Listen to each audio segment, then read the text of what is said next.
स्वः तत्सवितुर्वरेण्यं भर्गो देवस्य धीमहि धियो यो न प्रचोदयात्।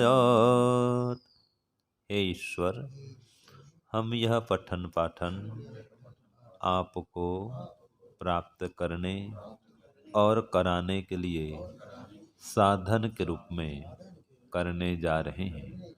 इस कर्म को और इसके कर्म फल को भी आपको अर्पित करते हैं। ओम शांति शांति शांति। सबको सादर नमस्ते जी। आज हम विचार करेंगे एक विशेष मंत्र पर, जिसमें कहा है कि हम जो भी धन संपत्ति ऐश्वर्य प्राप्त करते हैं उसे परोपकार के काम में जरूर लगाएं, जिसको यज्ञ कर्म कहा है। त्याग पूर्वक भोग करें, दान धर्म से जीवन को सुशोभित करें। तो बहुत अच्छा मंत्र है जो कि परोपकार करने का, सेवा करने का, धर्म करने का संदेश देता है। मंत्र है ये भक्षयन्तो न वसुन्या नृधिर्यानग्नयो अन्वतप्यन्त धृष्ण्यः या तेषाम अवया दुरिष्टि स्विष्टिम नस्ताम कृणवद विश्वकर्मा। तो बहुत अच्छा मंत्र है ये। मनुष्यों के लिए संदेश दिया जा रहा है कि ये भक्षयन्तो, तो इसमें कहा जो लोग निरंतर भोग करते हुए भी वसुनि न आनृधु, उन भोग्य ऐश्वर्यों को बढ़ाते नहीं हैं, और यान अर्थात जिन लोगों को धृष्ण्या अग्नयः, परमात्मा द्वारा जगत में स्थापित प्राणी आदि और जो लोग हैं, जीव जंतु आदि हैं, तो ऐसे प्राण आदि अग्नियां अनुतप्यंत, भोग के अनंतर संताप देती जलाती हैं। देखो, ये जो भोग हैं अगर इनको बढ़ाएंगे नहीं, भोग ऐश्वर्य को बढ़ाना मत यहाँ पर दे रहा है, लोगों तक पहुंचाना, बांटना और लोगों को भी इस प्रकार से भोग प्रदान करना। तो अगर खाली स्वयं सेवन करते रहेंगे, स्वार्थी बनकर रहेंगे, तो कह रहा है अनु अतप्यंत, ये भोग के अनंतर संताप देती हैं, जलाती हैं। और ये जो उनकी प्रवृत्ति है, कहा तेषाम अवया दुरिष्टि, ये उनको नीचे गिराने वाली प्रवृत्ति है जो स्वयं सेवन करते हैं।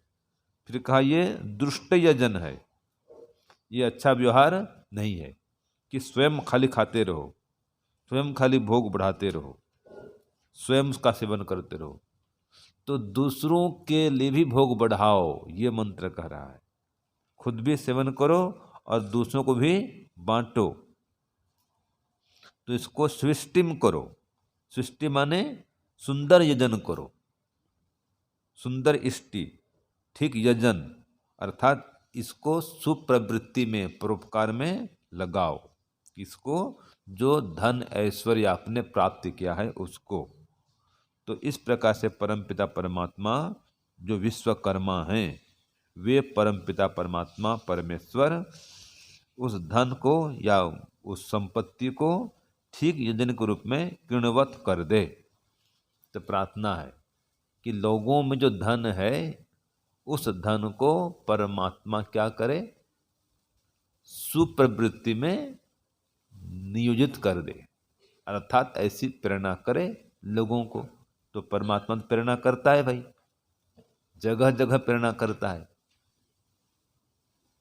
ये जो मंत्र कह रहा है कि अपना भोग तो बढ़ाओ और साथ में अन्यों के भोग को बढ़ाने के लिए भी दान करो, उनका सहयोग करो, ये मंत्र का सार है।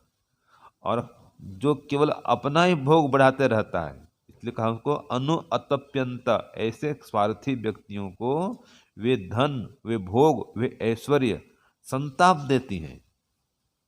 ठीक है जी, उनको सुख नहीं मिलता है। जब तक बांट कर नहीं खाओगे, खाली अकेले खाते रहोगे तो संताप होगा। इसलिए इतने वेद में कह दिया, केवलाघो भवति केवल आदि, अकेला खाने वाला पाप खाता है। तो बांट कर खाओ, ये परमात्मा का संदेश है। और जगह जगह परमात्मा ने कह रखा है। देखो परमात्मा ने कहा कि प्रणियात इत नाधमानाय तभ्यान, ये एक मंत्र है, ऋग्वेद का है। इसमें कहा कि जिसका धन बढ़ा हुआ है, ऐसे धन से संपन्न व्यक्ति को नाधमानाय, जो धन की याचना करता है उसके पास गया, तो ऐसे नाधमानाय, मांगने वाले सत्पात्र के लिए प्रणियात इत, देना ही चाहिए। प्रणियात, उसको तृप्त करना ही चाहिए। किसी के पास में धन है तो उसके लिए कहा तब्यान, धन से बढ़े हुए पुरुष को, ठीक है, चाहिए। क्या चाहिए कि नाधमानाय, जो मांगने वाला सत्पात्र है उसके लिए प्रणियात इत, उस धन को दे ही दे, कंजूसी ना करे। तो कितना स्पष्ट किया है। अगर वो द्राघ्यांसम प्रंथाम, सुकृत मार्ग को, लंबे मार्ग को देखता है, तो पुनर्जन्म को देखता है, तो वो दान पुण्य जरूर करे। और नहीं खाली इसी जन्म को देखना है, बाद में पशु पक्षी बनना है, गधा घोड़ा बनना है, तो दान मत करे भाई, फिर पेड़ पौधा परमात्मा कर देगा। तो इसलिए कहा है कि देखो ये संसार में जो स्थितियां हैं, संपत्तियां हैं, ये रथ के चक्र के भांति नीचे ऊपर घूमती रहती हैं। आज धन किसी के पास में, कल उसके पास नहीं भी रहता है। बड़े बड़े आप सेठ देख लेना, ठीक है, बड़ा बड़ा व्यापार भी ठप हो जाता है, मंदी आ जाती है। तो जब तक आपके पास में धन संपत्ति है, तब तक उसका दान करते रहो, करते रहो, करते रहो। कब धन खत्म हो जाए कोई गारंटी नहीं है। इसलिए परमात्मा एक जगह और कहते हैं, शतहस्त समाहार सहस्रहस्त संकिर कृतस्य कार्यस्य चेह स्फातिम समावह। पहले इसको पढ़े थे ना कि हे मनुष्यों, परमात्मा कहता है 100 हाथ से कमाओ और 1000 हाथों से दान करो, या 1000 हाथों में दान करो, दोनों अर्थ हो सकता है। 1000 हाथों से दान करो मतलब एक फैक्ट्री लगाओ, ठीक है जी, तो कमाओ 100 हाथों से, मैंने 50 नौकर चाकर रखो और 50 दूनी 100 हाथ हो गया, ठीक है। 50 नौकर चाकर हैं, सबको दो हाथ, सब कमाओ मिल करके, तो 100 हाथ से कमाओ। और 1000 हाथों में दान करो तो हजारों व्यक्तियों में उसको पहुंचाओ, और 1000 व्यक्तियों से दान करो, ऐसा अगर कहता है 1000 हाथों से दान करो, ऐसा भी अर्थ निकलना है। तो इतने व्यक्तियों के माध्यम से दान पुण्य पहुंचाओ, बांटो उसको, भाई इतना हमने धन कमाया, इसको सब वापस बांटो, खाओ खिलाओ। तो ये परमात्मा तो बार बार कह रहा है कि जो भी धन कमा रहे हो उसको बांटो, जितना धन बांटेंगे उतना धन बढ़ेगा। देखो जो हवन कुंड आप देख रहे हैं नीचे, ये हवन कुंड कैसा है, नीचे जितना चौड़ा होता है, ऊपर आते आते उसका 4 गुना चौड़ा हो जाता है। ये देख रहे हैं ना जी, इसकी चौड़ाई कैसी है, नीचे 4 है तो ऊपर 16 है। तो यह क्या करता है, हवन कुंड अग्नि को फिर बढ़ाता है। इस स्वरूप के कारण यह अग्नि को, तेज को, आँच को, प्रकाश को, सबको बहुत बढ़ा देता है। तो जितना आप फैलाएंगे हाथ को, आपका धन उतना बढ़ेगा। तो हाथ को फैलाओ, मानो उदार बनो। जब तक उदारता नहीं आएगी तब तक धन की शोभा नहीं है। धन की शोभा किसमें है, देखो, दानेन पानेन तु कंकणेन स्नानेन शुद्धेन तु चंदनेन मानेन तृप्तेन तु भोजनेन ज्ञानेन मुक्तेन तो चंदनेन। कितना अच्छा श्लोक कहा है कि दाने न पानी न तो कंकणे न। हाथ की शोभा दान से, कंकन पहनने से नहीं। कोई सोने की चूड़ी पहन लो, कड़ा पहन लो, कंकन पहन लो, इससे हाथ की शोभा नहीं होती है। हाथ की शोभा होती है दान करने से। जैसे इसमें कहा स्नान से शुद्धि होती है, खाली चंदन लेप कर दो शुद्धि नहीं होगी। ठीक है, चंदन के लेप शुद्धि नहीं होती, स्नान से शुद्धि होती है। ऐसे ही मानेन तृप्ति न तू भोजने न। खाली भोजन खिला दो, बोलो ले मर ले खा, इसे तृप्ति नहीं होगी। स्वागत से, सत्कार से, मान सम्मान से खिलाओ तो तृप्ति होगी। जिसको हमने पढ़ा था ना, श्रद्धयादयम, श्रद्धा पूर्वक दान करना चाहिए। श्रियादयम, शोभा पूर्वक दान करना चाहिए। तो ये दान से तृप्ति होती है, संतुष्टि होती है, पुण्य ज्यादा मिलता है। और फिर कहा जाने न मुक्ति न तो मुंडने न। बाल मुंडवा लो, सिर मुंडवा लो, बोलते हैं ना भाई, कटिंग, बाल कटिंग कर दो। खाली मुंडन होने से मुक्ति नहीं मिल जाती है, तत्व ज्ञान से मुक्ति मिलती है। शुद्ध ज्ञान से, यथार्थ ज्ञान से, जिसको हम विवेक कहते हैं, इससे मुक्ति मिलती है। तो यहाँ पर जो मुख्य बात है, दाने न पानी न तो कंकणे न। दान से ही हाथ की शोभा है, केवल कंकन पहनने से नहीं है। इसलिए परोपकार करो। अगर जो धन है उसको और लोगों में बांटो। तो परमात्मा ये संदेश दे रहा है, अगर धन का दान कर रहे हैं, ये सृष्टिम सुंदर प्रवृत्ति है, ये ठीक यजन है। अगर दान नहीं कर रहे तो यहाँ पर कहा, क्या कहा इसमें, दुष्टि ही उसको कहा, वो दुष्ट यजन हो रहा है, ठीक यजन वो नहीं हो रहा है। तो दुष्टि यजन मतलब दुष्ट प्रवृत्ति है। दुष्टि नीचे गिराने वाली प्रवृत्ति है वो। तो जो कंजूसीपन करेगा, कंजूस बनेगा, वो अपने धन को आगे बहुत विस्तारित भी नहीं कर पाएगा। पुनर्जन्म में तो उसमें उसका धन जाएगा ही नहीं। और जो धन का दान कर देता है, उसका धन पुनर्जन्म में भी चला जाता है। तो जीवन को परोपकार के लिए लगाओ भाई। देखो जितने ये है ना, वृक्ष भी ये परोपकार के लिए तो जी रहे हैं। वृक्षों से हम देना सीखें और पुष्पों से मुस्कुराना। तो वृक्ष क्या हम दे रहे हैं। और नदियों से हम गति सीखें। जो नदी है लगातार बहती रहती है, तो नदियों से हम गति सीखें। और योगियों से समाधि लगाना। ठीक है, योगी है समाधि लगाते हैं। तो क्या हुआ, वृक्षों से हम देना सीखें और पुष्पों से मुस्कुराना। नदियों से हम गति प्रगति सीखें और योगियों से समाधि लगाना। तो जीवन तो इसके लिए है भाई। देना सीखो वृक्षों से, समाधि लगाना सीखो योगियों से, पुष्पों से मुस्कुराओ ये सीखो, धन में भी गति लाओ। दान भोग और नाश होता है, जो दान नहीं करेंगे धन का नाश हो जाएगा। ये गति है, 3 गतियां होती धन की, दान भोग और नाश। तो जीवन को दान से, पुण्य से, परोपकार से युक्त करें, ये मुख्य बात है। और आप श्लोक बोलते हैं ना, क्या बोलते हैं, परोपकाराय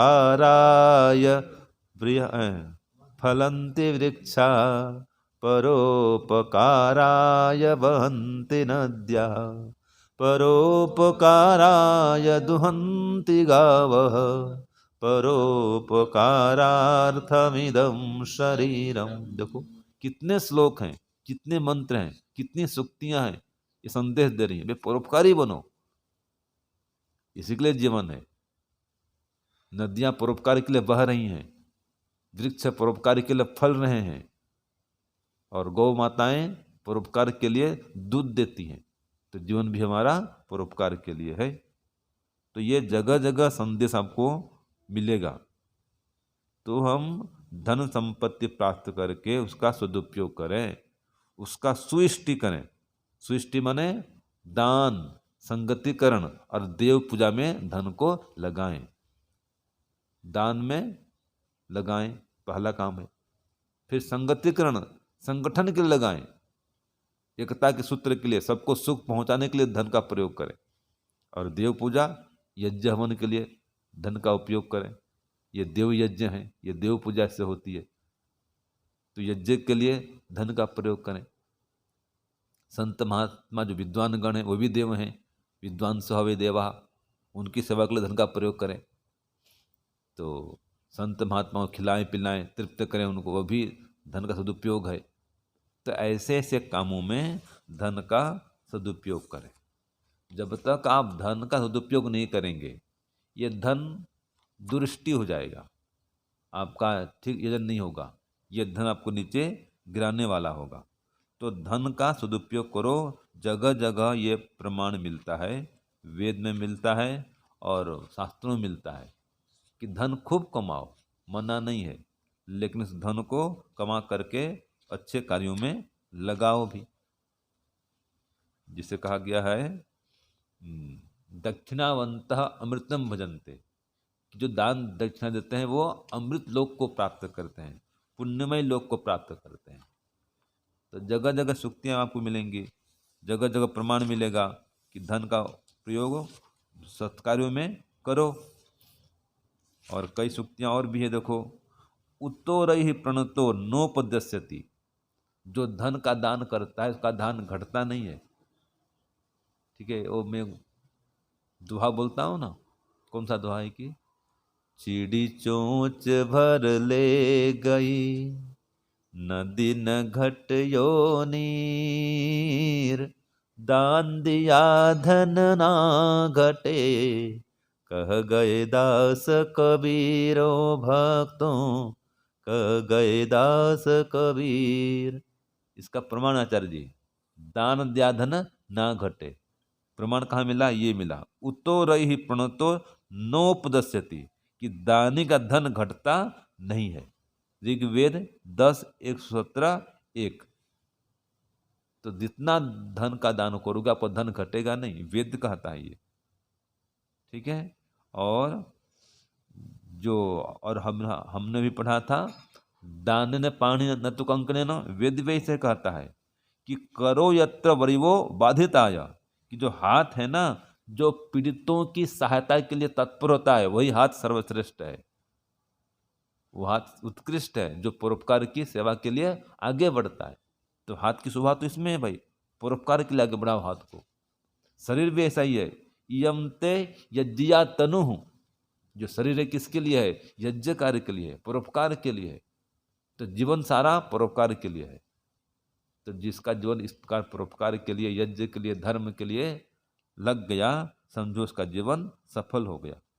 और नहीं कंजूस बन के रहेंगे तो पीछे रह जाएंगे।